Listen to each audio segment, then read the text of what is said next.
Lakhisarai engineering college की छात्रा संजना कुमारी की मौत के बाद इंजीनियरिंग कॉलेज के छात्रों में सरकार और शिक्षा व्यवस्था के प्रति नाराजगी देखने को मिल रही है। सिवान इंजीनियरिंग कॉलेज के छात्रों ने भी कैंडल मार्च निकालकर अपना विरोध जताया। सिवान मैरवा मुख्य मार्ग स्थित सरकारी इंजीनियरिंग कॉलेज से श्रीनगर सिवान कचहरी ढाला दाह नदी पुल होते हुए शहर के जेपी चौक पर सैकड़ों की संख्या में पहुंचे छात्रों ने सरकार तथा शिक्षा व्यवस्था के प्रति नाराजगी जाहिर करते हुए मुर्दाबाद के नारे लगाए। इस दौरान जीरादेवी माले विधायक अमरजीत कुशवाहा भी छात्रों के साथ सड़क पर नजर आए। वह गोपालगंज मोड़ से जेपी चौक तक छात्रों के बीच मौजूद रहे। इस दौरान उन्होंने बताया कि लखीसराय इंजीनियरिंग कॉलेज की छात्रा ने जिस कदर आत्महत्या कर अपनी जीवन लीला को समाप्त कर लिया है, उस घटना से दुखी हूं और दुख व्यक्त करते हुए उनके प्रति श्रद्धांजलि अर्पण करता हूं। उन्होंने कहा कि जैसे मुझे समाचार पत्र और न्यूज चैनल के माध्यम से घटना की जानकारी मिली कि छात्रा ने आत्महत्या कर ली है, उन्होंने मीडिया से बातचीत के क्रम में शिक्षा व्यवस्था को गलत बताते हुए सरकार तथा शिक्षा विभाग को छात्रा की मौत का कारण बताया। उन्होंने कहा कि परीक्षा चल रही थी और अगले दिन छात्रा को परीक्षा देने जाना था और शाम में उसे पिछले सेमेस्टर का रिजल्ट मिलता है जिसमें वह 4 विषयों में फेल रहती है। इससे घबराकर छात्रा आत्महत्या कर लेती है। उन्होंने बिहार सरकार के प्रति कड़ी शब्दों में निंदा करते हुए कहा कि रिजल्ट देने का समय गलत था जो छात्र हित में नहीं था, जिसको लेकर उन्होंने सरकार से मृतक के परिजनों को मुआवजा स्वरूप 50 लाख रुपए देने की मांग की है। वहीं इंजीनियरिंग कॉलेज के छात्रों ने कहा कि फिर से कोई संजना की मौत नहीं हो, इसके विरोध में हम लोगों ने कैंडल मार्च के माध्यम से सरकार तथा शिक्षा व्यवस्था के प्रति नाराजगी जाहिर की है। तो आइए आपको सुनाते हैं इंजीनियरिंग कॉलेज की छात्रा संजना की मौत के बाद क्या कुछ कहा इंजीनियरिंग कॉलेज के छात्रों ने व जीरादेवी विधायक अमरजीत कुशवाहा ने। तमाम गवर्नमेंट इंजीनियरिंग कॉलेज के छात्र जो यहाँ कैंडल मार्च निकाल करके चले आए हैं, सभी लोगों को बहादुरी के लिए और उनके प्रति शोक संवेदना व्यक्त करने के लिए अपने तमाम कॉलेज के जो छात्र हैं वो आक्रोशित हो गए। सबसे पहले तो लखीसराय इंजीनियरिंग कॉलेज के छात्रा संजना कुमारी ने जो आत्महत्या किया है, मैं उनके इस घटना से दुखी हूँ। दुख व्यक्त करते हुए उन्हें श्रद्धांजलि अर्पित कर रहा हूँ और साथ ही साथ सभी लोग जो कैंडल मार्च कर रहे हैं, सब लोग उन्हें श्रद्धांजलि अर्पित कर रहे हैं। और जहाँ तक मुझे रिपोर्ट मिली कि आत्महत्या क्यों की, तो परीक्षा चल रहा था, कल बच्ची को परीक्षा देने जाना था और शाम को उसे पिछले सेमेस्टर का रिजल्ट मिलता है। उस रिजल्ट में वो फेल हो जाती है नंबर 4 पेपर में और इसे घबरा करके वो आत्महत्या कर लेती है। तो एक तो जो रिजल्ट दिया गया सरकार के ओर से, ये गलत तरीका से रिजल्ट दिया गया था और रिजल्ट भी देना चाहिए था तो बाद में देना चाहिए था, कि अपने आप में अफसोसजनक है, छात्र हित में नहीं है। दूसरी बात कि बड़े बड़े सपने लेकर के छात्र इंजीनियरिंग कॉलेज में एडमिशन लेते हैं और देश के तमाम इंजीनियरिंग कॉलेजों में जाकर के अपना भविष्य तलाशते हैं, कड़ी मेहनत करके पढ़ते हैं। के पाठक ने जो 75% उनकी अटेंडेंस को अनिवार्य किया है, इससे भी छात्रों के अंदर परेशानी बढ़ी है, क्योंकि छात्र कहीं भी कड़ा मेहनत करके पढ़ना चाहता है। कॉलेज के अंदर जो व्यवस्था है उस व्यवस्था से उनकी पढ़ाई पूरी नहीं हो पाती है, इसलिए वो अदरवाइज दूसरे जगह भी जा कर के पढ़ना चाहता है, तो इसकी भी सुविधा नहीं मिल रही है। कॉलेज में भी पढ़ाई की सुविधा नहीं मिल रही है। दूसरी बात कि कॉलेज के टीचर लोग भी छात्रों के साथ पक्षपातपूर्ण व्यवहार भी करते रहे हैं। पिछले दिनों छपरा इंजीनियरिंग कॉलेज में भी एक घटना हुई थी, उसमें भी हम पहुंचे थे। हमारे पार्टी से ही जुड़े हुए जो छात्र नौजवानों के नेता हैं मनोज मंजिल जी पहुंचे थे। हम लोग का एक पूरी टीम जाकर के घटना की जांच की, उसको न्याय दिलाने की मांग किए थे। और आज भी जब लखीसराय वाली घटना मैं सुना मीडिया के माध्यम से, तो मुझे अंदर बेचैनी बढ़ गई थी।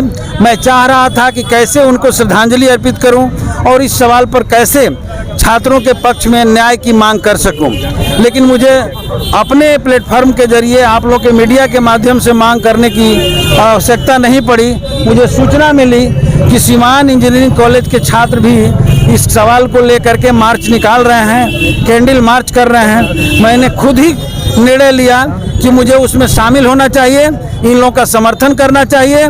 मैं तमाम छात्रों से कहना चाहता हूं कि आप पूरी ईमानदारी के साथ, मेहनत के साथ, बहादुरी के साथ इस लड़ाई को आप लड़ें, संघर्ष करें। संजना को न्याय के लिए आप जहां तक लड़ाई लड़ेंगे, उस लड़ाई में जहां भी आप खोजेंगे अमरजीत कुशवाहा आपके साथ खड़ा मिलेंगे। आपके साथ हर जगह सहयोग में हम लोग रहेंगे।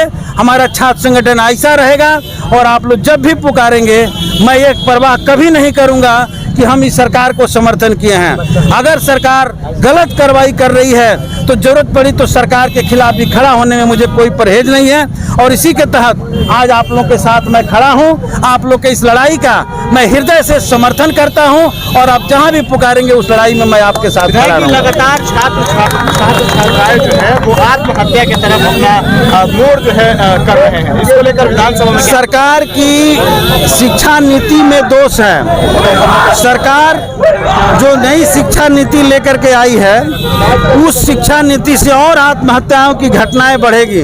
और ये केवल बिहार के अंदर नहीं हो रहा है, पूरे हिंदुस्तान के अंदर जो भी लड़के अपने प्रोफेशन को लेकर के इंजीनियरिंग के छात्र हैं, चिंतित रहते हैं, रात दिन चिंतित रहते हैं। माँ बाप एक एक पैसा काट करके अपने बच्चों के लिए भेजता है और उसका दबाव भी रहता है कि मेरा बच्चा अच्छा करके निकले। हम लोग फिल्म देखे हैं, 3 इडियट्स फिल्म में भी आप लोगों ने भी देखा होगा कैसे छात्रों पर दबाव रहता है, कैसे जो है छात्र जो है कोशिश करता है कि हम अपने माँ बाप को एक अच्छा रिजल्ट दें ताकि भविष्य में उसका सहारा भी बने और हमारे पिता को कोई फीलिंग ना हो। इस भावना से वो लैस होता है और ऐसे में रिजल्ट अगर खराब आ जाए, अगर उनके साथ कोई बाध्यता हो जाए तो बहुत सारे छात्र जो कमजोर दिल के हैं वो आत्महत्या कर सकते हैं। इसलिए मैं समझता हूं कि आत्महत्या के लिए सीधे तौर पे केंद्र और राज्य सरकार की नीतियां जिम्मेवार हैं। राज्य सरकार और केंद्र सरकार दोनों नीतियों में बदलाव लाए और के पाठक के कार्रवाई पर भी रोक लगाए। तो उसके परिवार को कम से कम 50 लाख तत्काल सरकार दे। परिवार की क्या स्थिति है इसकी जांच करा करके उसकी पूरी व्यवस्था करावें और उसको न्याय मिले। ठीक ही इन्होंने उठाया है अमित ने जो कहा ठीक कहा है, ये सुसाइड नहीं है, ये संस्थानिक हत्या है और सभी इंस्टीट्यूट में इस तरह की घटनाएं हो रही है। ये सरकार की नीतियां दोषी है, इसलिए इस पर कार्रवाई होना चाहिए। ये क्या कहेंगे आज आप लोग कहना हम लोग का ये है कि आज हम लोग श्रद्धांजलि अर्पित करने यहाँ पर आए हैं। कम से कम 200 अमाउंट के बच्चे हम लोग लड़के सब हैं। बात ये है कि ये सुसाइड नहीं है, ये एक प्रकार का मर्डर है। इसमें हुआ क्या कि लड़की का एग्जाम मॉर्निंग में है और इवनिंग में रिजल्ट आता है। क्या कहिएगा इस पे, रिजल्ट इवनिंग में ही क्यों आया? पहला तो सरकार ये गलती करती है कि रिजल्ट एक सेमेस्टर का एग्जाम अभी खत्म हुआ, 1 महीना बाद रिजल्ट आ जाना चाहिए। ये लोग रिजल्ट देते हैं 2 महीना 3 महीने बाद, जब एग्जाम स्टार्ट हो जाएगा तब। दूसरे सेमेस्टर का जब एग्जाम स्टार्ट हो गया, एक पेपर हो गया, दूसरे पेपर में जब बैठने के लिए एलिजिबल हो गई वो, तब क्या कर रहा है लोग, कैरी वाला 4 पेपर का रिजल्ट उसको दिखा दिया जाता है, लड़की आत्महत्या कर लेती है। ये मर्डर है, इसका हम लोग विरोध करेंगे। बीयू से निवेदन है कि ऐसा कुछ अब नहीं होना चाहिए। आप लोग मार्च के माध्यम से क्या मांग करते हैं आप? मांग हम लोग ये करते हैं कि जो लड़की सुसाइड की है उसके परिवार को न्याय दिया जाए कि काहे सुसाइड की है, इस पर जांच किया जाए। रिजल्ट जो है बीयू क्यों इतना लेट निकाल रहा है, इस पर जांच किया जाए। दोषी मानते हैं? दोषी एजुकेशन सिस्टम को मानेंगे, बिहार एजुकेशन सिस्टम को हम दोषी मानते हैं। ठीक है, अपना नाम बता दीजिए। अमित सिंह। आज आप लोग कैंडल मार्च निकाले हैं, क्या कहेंगे? जी, हम लोग कैंडल मार्च निकालेगा। मेन मकसद यही था कि आने वाले कल में कोई दूसरी लड़की या फिर कोई लड़का ये ऐसा कदम ना उठाए। इतना खराब रिजल्ट निकाला, किसी को 1 नंबर किसी को 2 नंबर दे रहा है। 6 महीने कोई बच्चा पढ़ाई करेगा वो 1 नंबर 2 नंबर तो लाएगा नहीं। इतना गंदा रिजल्ट दिया। आज तो एग्जाम चल रहा है, कल एग्जाम है तो आज रात में रिजल्ट निकाल रहा है। 2 पेपर किसी का 3 पेपर में बैक है, किसी का 4 पेपर में बैक है। यार पढ़ेगा, अगला एग्जाम पढ़ेगा कि क्या करेगा वो? हाँ, ईयर बैक का पूरा आ गया। आप लोगों द्वारा कैंडल मार्च निकाला गया है, कैंडल मार्च के माध्यम से सरकार को क्या सरकार को यही कहेंगे अगला वर्ष समय पर रिजल्ट निकाले और एक रिजल्ट में सुधार करे ताकि कोई दूसरी संजना ना बने या कोई दूसरा लड़का ऐसा कदम ना उठाए। आज हम लोग कैंडल मार्च जो निकाले हैं लखीसराय के इंजीनियरिंग कॉलेज में, एक संजना नाम की लड़की जो है वो संस्थानिक हत्या उसको किया गया है, जिसका हम लोग संवेदना करते हुए घटना के निंदनीय करते हैं। और इंजीनियरिंग कॉलेज एक लखीसराय का मामला नहीं है। कुछ दिन पहले छापरा में भी हम संदीप को देखे और हमारे बीच से संदीप खोया, और वहाँ से जब लड़के सिवान में शिफ्ट होते हैं तो सिवान के भी छात्रों के के साथ उस वहीं पर प्रताड़ना की जाती है। हमने कई बार छात्रों ने कॉल करके बोला कि साथ ऐसा है कि हमारे साथ नंबर के विशेष पर ये लोग प्रताड़ित करते हैं, हमको परेशान करते हैं। कोई भी झगड़ा होता है कॉलेज में तो ये लोग थाना में भेजते हैं, कैरेक्टर खराब करने की धमकी देते हैं, घर के परिवार को बुला करके धमकी देना के काम सिवान में के इंजीनियरिंग कॉलेज में भी लोग करते हैं। तो पूरे बिहार में जो कॉलेज प्रशासन के जरिए छात्रों को प्रताड़ित किया जा रहा है, ये बहुत निंदनीय घटना है। इसको हम उच्च स्तरीय जांच की मांग करते हैं और संजना के परिवार को मुआवजा देने की बात करते हैं। में सुधार करने से पहले ये जो है सरकार का जो सिस्टम है कि 6 मंथ का सेमेस्टर एक पेपर होता है 6 मंथ का, और वहाँ 3 मंथ में ही एग्ज़ाम ले लिया जाता है। और रिजल्ट इस प्रकार दिया जाता है कि किसी को केमिस्ट्री में 5 नंबर दिया गया है, जहाँ पे 14 नंबर का ऑब्जेक्टिव पूछा जा रहा है, वहाँ पे सिर्फ बच्चे को 5 नंबर दिया जा रहा है। अभी आज जो आप लोगों ने कैंडल मार्च निकाला है, किस लिए निकाला? आज का जो कैंडल मार्च हम लोग का निकाले हैं कि वो सिर्फ संजना नहीं, आगे चल के कोई भी बच्चा इस तरह का कदम ना उठाए और इस तरह का रिजल्ट में सबसे पहले रिजल्ट में सुधार किया जाए। 6 सेमेस्टर एक सेमेस्टर जो है 6 मंथ का होता है, यहाँ पे 3 मंथ में एग्जाम ले लिया जाता है। पूरा सेमेस्टर में 3 मंथ में क्या पढ़ाई होगा बच्चे का? पेपर लेता है 6 महीना। और अटेंडेंस का मांग जो है 75% अटेंडेंस, यहाँ पे बोला जाता है कि 75% जिसका अटेंडेंस जिम्मेदार किसे ठहराते हैं? क्या सरकार जिम्मेदार है इसका?